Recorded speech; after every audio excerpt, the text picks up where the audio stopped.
शिवाय ओम नमः शिवाय। हर हर भोले नमः शिवाय। ओम नमः शिवाय ओम नमः शिवाय। हर हर भोले नमः शिवाय। ओम नमः शिवाय ओम नमः शिवाय। शिवाय ओम नमः शिवाय।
అందరికీ మహాశివరాత్రి శుభాకాంక్షలు.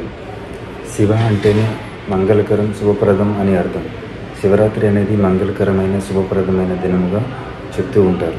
ఇది హిందువులందరికీ అతి ముఖ్యమైన దినముగా భావిస్తారు.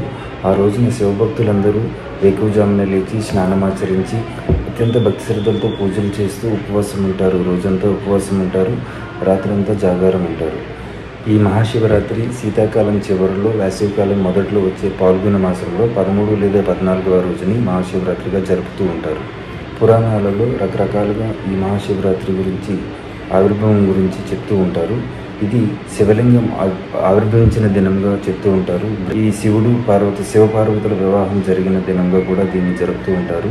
దేవతలు, రాక్షసులు కలిసి సముద్రంని చిలికినప్పుడు, సముద్ర మదనం చేసినప్పుడు అమృతం ఆవిర్భవించింది కదా, దానితో పాటుగా ఒక విషపు కుండ కూడా ఆవిర్భవించింది. సో దాని వలన ప్రపంచానికి ప్రమాదం జరగకుండా ఉండడానికి శివుడి దగ్గరికి వెళ్ళినప్పుడు ఆ శివుడు ఆ విషయాన్ని తను స్వీకరిస్తాడు, కంఠంలో దాచుకుంటాడు. అందుకని నీలకంఠుడిగా తనకి పేరు వచ్చింది. దానికి ప్రపంచాన్ని రక్షించిన దానికి గుర్తుగా మహాశివరాత్రిని జరుపుకుంటారు.